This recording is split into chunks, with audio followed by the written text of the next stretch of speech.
Bye कोतली आई. काळ झाला भिडणारी एक हृदयस्पर्शी कथा. गप्प बैस ग. काय कटकट लावली आहे सकाळपासून? येथे आधीच टेन्शन कमी आहे का? तुला जी भाजी वाटते ती कर, मी काही म्हणणार नाही. तो खेकासला तिच्यावर. तशी आवंडा गिळून बळच हसू चेहऱ्यावर आणत ती स्वयंपाकघरात आली.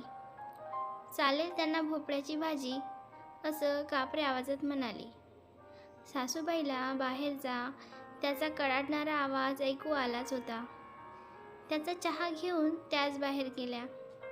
त्याच्याजवळ बसत म्हणाल्या, सध्याच्या परिस्थितीमुळे आर्थिक ताण आहेत, याची तिलाही जाणीव आहे. म्हणून तर गेल्या 2 महिन्यात तुला रुपया न मागता स्वतःच्या भिशीचे पैसे ती घरात वापरतीये. पैठणी भिशीतून तरी घेऊ म्हणत अगदी रंग देखील ठरवला होता तिने. पण तुझ्यावरचा आर्थिक संकट बघून माघार घेतली. तो पैसा घरात वापरला. तिची छोटीशी सन्मानाची नोकरी ह्या कोरोनाने गेली. नाही तर हातभार लावतच होती ना ती संसाराला. आणि अगदी रस्त्यावर उघड्यावर येण्यासारखी परिस्थिती नाही झाली आहे आपली. हां, सगळे शान शौक बंद झाले. पण ते तसे अन्न वस्त्र निवारा या 3 गरजाव्यतिरिक्त होते. मग आहे त्यात समाधान मानायचं सोडून चिडचिड करून जगण्यातली मजा का घालवतोस रे? म्हणत आई जरा रागवली त्याला. तितक्यात त्याचा फोन वाजला. कामावरच्या राजूचा होता. तो उठून बाल्कनीत गेला. मिस कॉलच होता तो.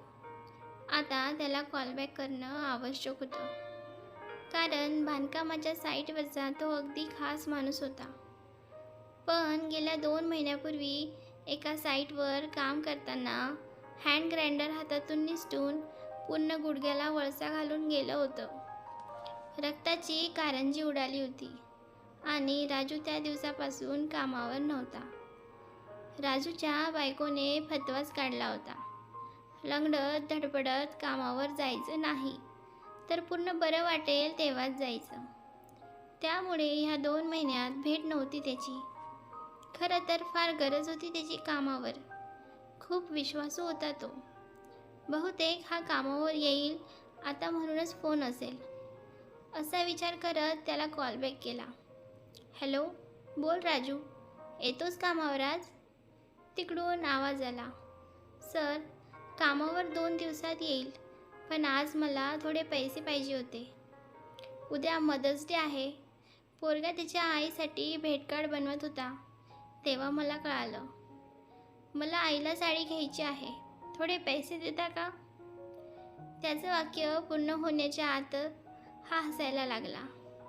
अरे राजा, तुझं डोकं आहे ना ठिकाण्यावर? अरे, तुझी आई 2 वर्षापूर्वी वारली ना, मग कोणाला गिफ्ट घेतो तू?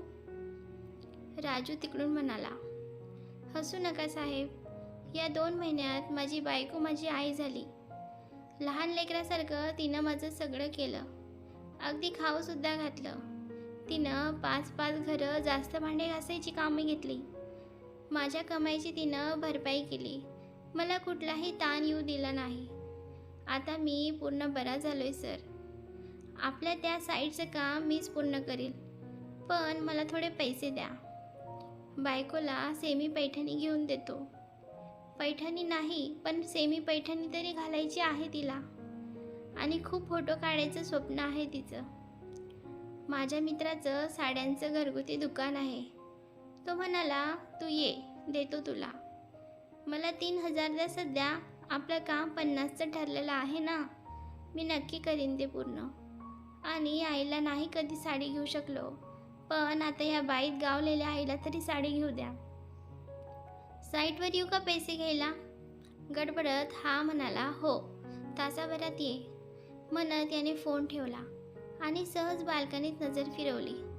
छोट्या छोट्या कुंड्यात वाफ्यात बराच भाजीपाला लावलेला होता. वेलाला दोडकी कारली लटकत होती. कढीपत्ता हवेवर डोलत होता. आपण एक दिवस ओरडलो होतो, किती खर्च करतं त्या भाजीपाल्यावर? त्याचं हे उत्तर होतं. त्याकडे आपलं लक्ष पण नाही. राजूसारखा माणूस त्याच्या बायकोची किती किंमत करतो आणि आपण हिला किती गृहीत धरतो. आई म्हणते तसं इतकंही आपली परिस्थिती बिकट नाही. फक्त मन बाहेरच्या परिस्थितीने गडबडलं आहे. आपण उगाच या घरच्यांना धारेवर धरतोय. तो विचार करत होता तेवढ्यात आईने हाक मारली. डब्बा तयार आहे रे.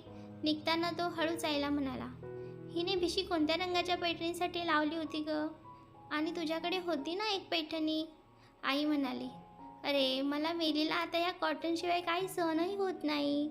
म्हणून तुझ्या ताईने पळवली ती तुझ्या लग्नाआधीच. नाही तर हिला दिलीच असती की मी. आणि माझी जांभळी होती रे. तिला हिरवीगार पैठणी घ्यायची आहे. आता कधी योग येतो की बिचारीला. साईटवर राजू वाट बघतच होता. याने त्याला पैसे दिले आणि म्हणाला, राजा मलाही घेऊन चल ना त्या दुकानात. मलाही बघू दे साडी.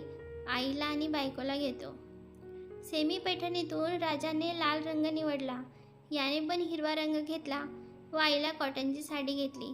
दुकानाबाहेर पडताना त्याने पाणवलेल्या डोळ्यांनी राजाचे आभार मानले.